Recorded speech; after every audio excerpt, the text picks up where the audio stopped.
I never thought I would say this, but the Pixel 10a actually feels like a real upgrade, even though on paper it barely changed. Hi guys, it's Irina and let's get into it. A few words about the design of the Pixel 10a. This phone looks practically identical to its predecessor, the Pixel 9a, except for a few little changes. First, the camera module is now completely integrated into the back of the phone, so there is no bump. Second, the SIM card slot has moved from the bottom to the side. And third, the antenna bands are placed differently on the Pixel 10a.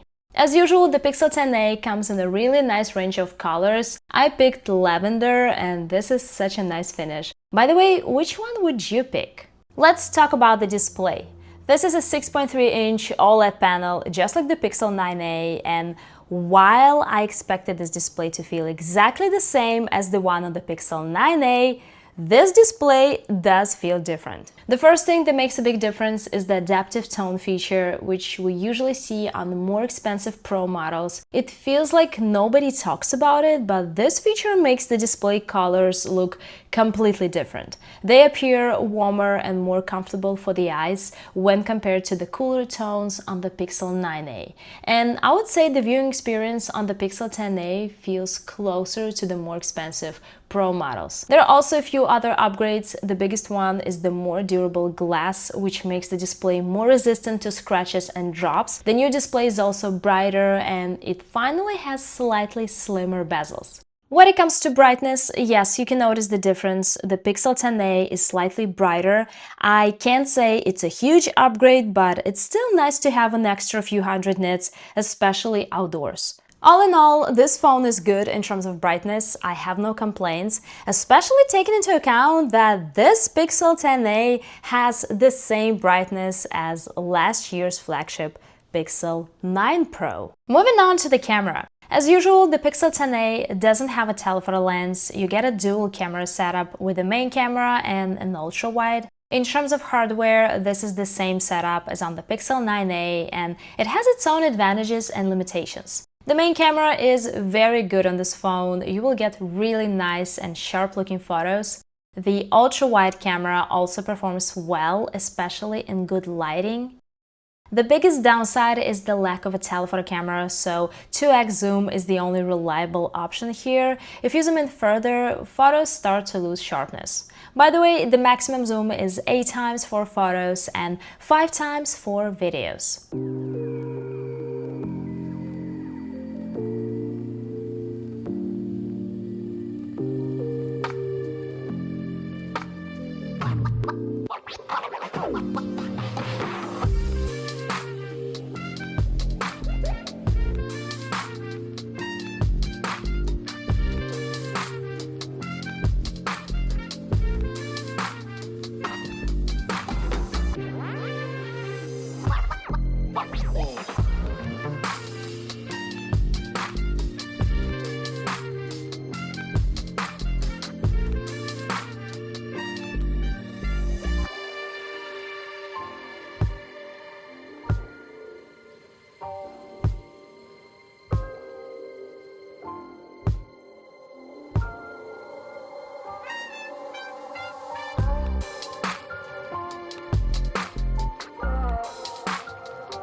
When it comes to the front camera, I got really nice selfies with the Pixel 10a. Skin tones and overall colors look very natural and true to life. The same goes for video, although I did notice right away that it's not as sharp as on my Pixel 10 Pro, which is expected since the Pro model has a more advanced camera system.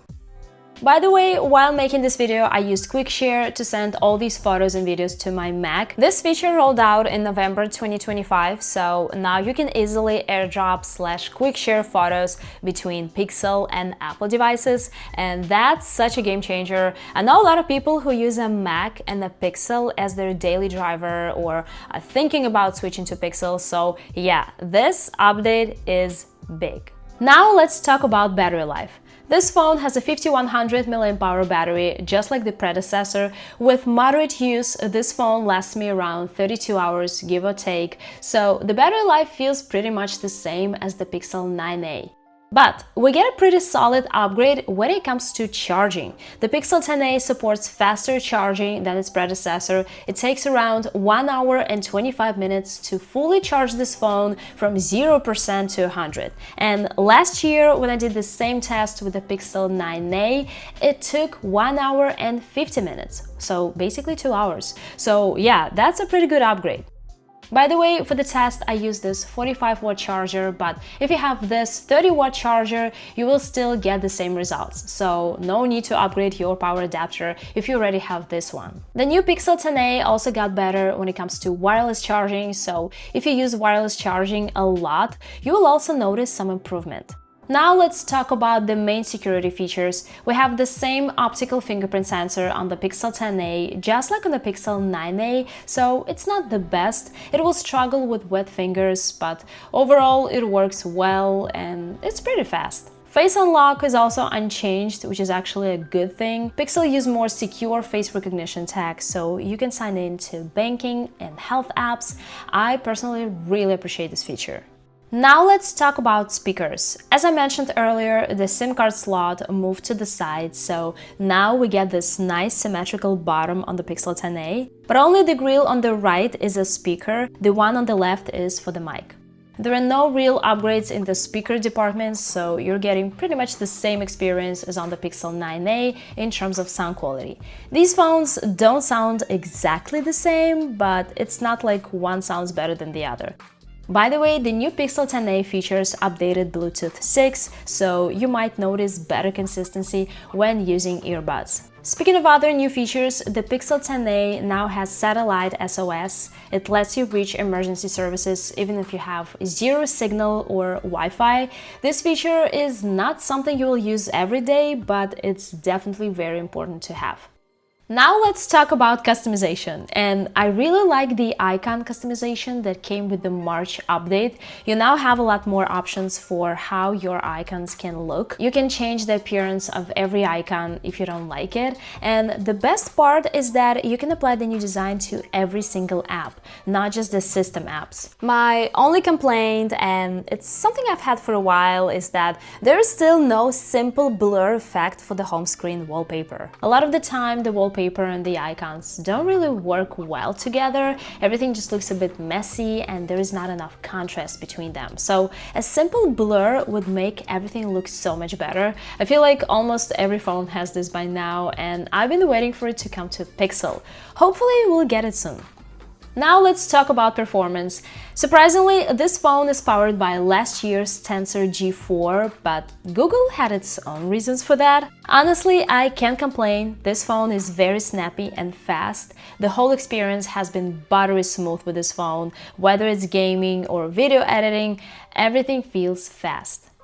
The starting price for the Google Pixel 10a is $500, which is significantly less than the rest of the Pixel 10 lineup, and you still get a lot. A very good camera, solid battery life, strong performance, and all the cool features. I also appreciate the upgrades on the Pixel 10a. Yes, there aren't many of them, but the display is noticeably better on this phone, and the faster charging feels good. To me, this phone would be perfect if it had a telephoto camera, but as you know, sometimes Google puts some models on sale. For example, while I was making this video, there was a pretty good deal and you could get the Pixel 10 for just $600, which, by the way, does have a telephoto camera. Well, you get the idea. As always, if you have any questions, ask away. That's all for this video, guys. See you soon.